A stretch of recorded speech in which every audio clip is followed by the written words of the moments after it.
The views and opinions expressed by the host and guests are solely their own and do not necessarily reflect the views, policies, or positions of this television station, its management, or its affiliated network. The station and its affiliates assume no responsibility or liability for the opinions expressed or the content discussed during this program. Viewer discretion is advised. Sa barangay tayo, ikaw at ako. Sa barangay tayo, sa barangay tayo. Sa barangay tayo, ikaw at ako. Madami kang matututunan, nakaalaman, kaya lagi tandaan. Sa barangay tayo. Isang mapagpala at magandang araw po sa inyong lahat, mga kabarangay. Isang karangalan na makasama kayo, 42,047 barangays, upang pag-usapan natin ang mga mahalagang probisyon ng Local Government Code. Nang sa ganon, mapagtibay natin ang serbisyong barangay. Kasama ang pinagpipitagang kapitan, ang birthday boy himself, Kapitan Dondon Francisco. Hello. Isang mapagpalang araw po sa inyong lahat. Salamat po sa mga councils at sa mga constituents yung nanonood ng SBT. Tandaan niyo po, ang tanging may iwan po lamang natin ay ang ating pagbibigay ng serbisyo. Ika nga, performance speaks. Kaya samahan niyo po kami dito Sa barangay tayo. Alright. Hello. Pero bago tayo magkamustahan, nais ko lamang pong i-introduce ang ating pong isang very special guest. At napakasaya po natin ngayon. At medyo tayo ay emotional ng konti sapagkat naaalala natin ang kanyang papa na naging host po ng Sa Barangay Tayo. Pero the sun also rises. Siya po ay dati pong kagawad. Pero ngayon po ay isang abogado at hindi lang po abogado, lawyer extraordinaire sapagkat siya po ay nasa Presidential Legal Office ng Malacanang. At hindi lang po yun, siya po ang tumitingin ng mga bills and resolutions coming from Congress. Ina-analyze po niya yun. At dumaan po sa kanya ang term setting bill. Yan po, habang pinag-uusapan natin, ay ina-analyze din naman po yun. Kilala niyo po siya, anak po siya ng dati nating minamahal na host, Yusek Martin Dino, dating DILG Undersecretary for Barangay Affairs. Ladies and gentlemen, ang ating pong kapatid, Yusek Marvin Dino. Sir Butch, good afternoon. Ay, Kap, Magandang hapon. hapon ho. Former director po ng Presidential Legislative Liaison Office. Yun nga, yung nabanggit ni Sir Butch. Sa atin po dumadaan yung mga priority bills ng Presidente regarding sa kahit anong sektor, whether it is administrative, local government, or economic cluster, or social justice. So, baguhan tayong abogado, pero may onting kaalaman naman na sana makatulong dito sa mga kabarangay natin, mga kasama nating tanod, lupon taga-pamayapa, at other barangay officials. Oh, wow. Baguhan man, pero talagang parang hinimok o inano na ng panahon, hinubog ng panahon. Pero bago tayo pumunta, attorney, sa ating topic, nais ko lamang batiin ang isa rin nating mahal na co-host din sa Barangay Tayo. Ang ating pinagpipitagang kapitan ay senior citizen na, hindi, joke lang. Happy birthday, Kap Dondon Francisco. Maraming salamat. Nagpadala siya ng pagkain, mga kabarangay. Ang sarap. Maraming salamat po. At ika nga, pagkatapos po ng birthday nyo, 365 days to go, abangan nyo naman birthday nyo, kailangan, sa akin kasi ganun ang feeling ko, dapat nag-i-improve. Every year, dapat may improvement. So, hopefully, this year, it will be a greater year than before. Ganun ang akin. Lalo na pagdating sa mga gusto kong matulungan ng mga tao sa barangay, yung mga programa ng barangay, kasama po ang aking council. Mas gusto kong laging naging-improve yung aming serbisyo. Ganun po yung sa akin. So, I pray to God na bigyan po ako ng kalakasan ng pangangatawan at pag-iisip, additional wisdom para at least matugunan ko po yung challenges ng buhay. Yan. Yeah, maraming salamat, Kap. At we wish you all the best, Kap. Dahil alam namin na ang puso mo talaga nasa serbisyo. Alam nyo, nakakaingit si Kap dahil hindi dumadami ang kanyang puting buhok. Ang dumadami lang yung chicks. Hindi, Hindi pala ganon. Ang kanyang mga constituents na nagmamahal sa Kulang na kanya. lang ho maging santo ko pagdating sa pambababae. Wala ho salitang ganun sa akin. Ayan, tama yan. Maniwala ho. Maniwala talaga kayo kay Kap. Pero anyway, let's go to the our topic. Kasi marami kasing tayo nagdadaan ng mga guest din at mamaya pag-uusapan natin na meron silang konting legal background but not really yung nakasala talaga sa legislative process. Kasi iba ang abogado, iba yung abogado na nag-aral ng legislative process.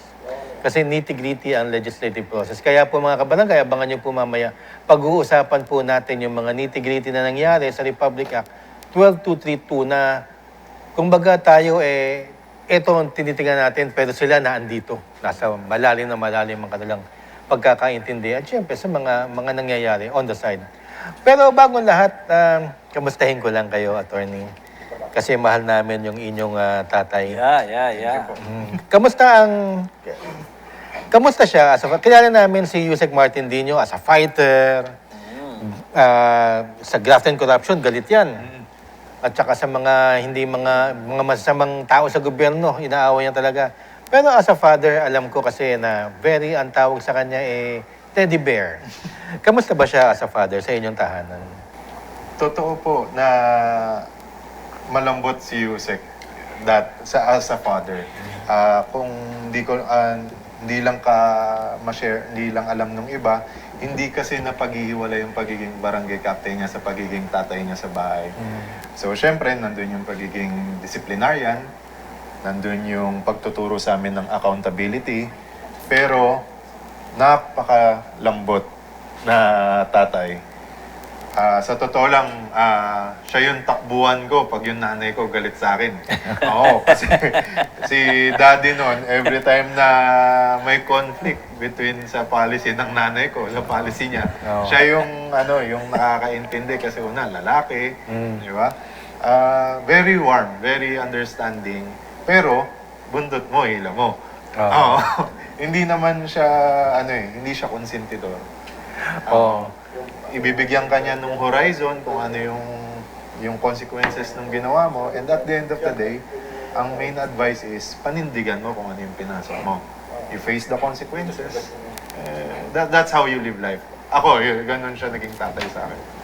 Alam mo, Kap, naniniwala ako sinabi ni attorney kasi teddy bear talaga yan dahil alam mo si Yusek, pag titingin mo sa camera, di ba, yung mga kanyang sa YouTube, sa TV, kayo mga kapitan, ganun siya. Pero sa amin ni May, tinuring kami na parang anak. Talagang, hindi, yung side ni Yusek na komedyante, hindi nakikita ng mga tao. Talaga natatawa talaga ako. At saka, kung mag-chismisan kami ni Yusek dito, inaabot kami 3 oras. Kaya, nakakamiss ang papa mo. Kamusta na ba ang buhay ninyo since nung, alam mo, attorney, proud siya na meron siyang abogadong anak. Thank you. Actually, sir, dalawa kami. Oo nga, yung isa babae, yung di ba? isa si Fiscal Joyce Dino Santos, nasa Office of the City Prosecutor ng Manila ngayon. Well, after nung iniwanan tayo ni Yusek, syempre may struggle kasi tumigil tayo sa trabaho para asikasuhin siya. So ngayon, after nung stint natin sa Malacanang, ngayon tinuloy ko yung private office ko as a solo practitioner. Okay naman, sir. Life is good. Mahirap kasi bilangin natin yung mga nawala tapos hindi natin nahanapin. Hindi natin titignan yung mga dumadating. Okay naman, pero nami-miss, sobrang miss natin si Daddy, si Yusek. Saka, if I may, attorney, maganda training mo. So, dahil sa maganda training mo sa tatay mo, definitely yung nai-apply mo ngayon sa buhay niyo po yung training na yan na binigay po sa inyo ni Yusek. Swinerte ako, Kap, dahil nag-complement Disciplinarian yung tatay ko, disciplinarian din yung nanay ko. Ano lang, talagang yung mother ko naman, tough love. Mm. Yung tatay ko, ito yung pag may nagawa kang medyo sablay, pakikinggan ka. Swinerte ako na yung best of both worlds, Wow. Kaya minold nila ako. no wonder you're now a lawyer. Ano po, tiyaga. Tiyaga yan, tiyaga. Hindi na sinerte, siguro kasi may halong galing na yon. Alam mo naman ang mga dinyo, mga galing yung mga yan. Pero yun nga, matanong namin ikaw, from Malacanang na isang matayog na posisyon sa Presidential Legal Office, director ka pa. Apo. Ngayon, nasa private practice ka na. Anong makikita mong difference coming from sa isang government, hindi mo masasabing government entity, lead agency ng government, direksyon ng gobyerno, tapos ngayon, nandito ka na ngayon sa private, na ikaw na ngayon ang kumakana ng iyong direksyon. Well, sir, yung dun sa Presidential Legislative Liaison Office, mabigat yung trabaho. Yeah. Kasi aside dun sa legal side na poprotektahan natin yung constitutional powers ng Office of the President, babalansin natin yung congressional wisdom sa pagbabalangkas ng batas sa pag-enact. So, may pag-uusap na kailangan protektado yung powers ng presidente na binigay ng saligang batas, while yung congressional intent, yung policies niya, na-implement. Compared naman po dito sa private practice, may malaking pagkakaiba pero may common ground. Kasi dito yung kliyente mo, kung ano yung rights niya, kung ano yung pangangailangan niya, yun yung i-advocate mo. Pero within the bounds of law. Hindi naman natin madedenay na minsan may mga nag-a-advise sa kliyente ng medyo gray or yung alam mo yung out of this world. Ako as a lawyer, we draw the line na ito hanggang dito lang yung legal services ko. Kung gusto mo, okay. Kung hindi mo gusto yung pamamaraan ko, pwede ka namang maghanap ng ibang abogado. Sa pagiging abogado, attorney, parang doktor din yan. Yeah, oo. Okay, sa doktor, merong Second opinion. saka neurologist, Oo. merong Specialista. Specialista. Sa iyo, attorney, ano bang criminal, ano ba? Well, sir, sa maliit short period ko na being a lawyer, na-expose talaga ako sa policy. Policy making, naging Ganda. consultant po kasi ako ng Quezon City. So, mga ordinansa, tapos galing. nagtrabaho din tayo sa land bank. Policy making po talaga. Pero ito, yung sa private practice, nagre-review tayo ng government contracts, criminal law, labor law, and civil law. Ano siya, sir? Hindi ko kasi hindi ko tumatanggi. Okay. Kung ano yung nandyan, pag-aaralan, tapos yung best efforts. Criminal law. Uso ngayon yun sa sa DPWH. Criminal law. Pinag-aaralan nga niya yung contracts din. Yung mga flood control contracts yan, dadaan kay attorney yan. Ayan. Anyway, napakaganda kasi tamang-tama pag-uusapan natin yung pinakamatinding ordinansa ng bayan, yung Republic Act 12232. Mamaya ho pagbalik namin. Kaya samahan ho kami dito sa Barangay Tayo. Sa barangay tayo, ikaw at ako. Nagbibigay ng aral sa mga kagawad at kapitan. Sa barangay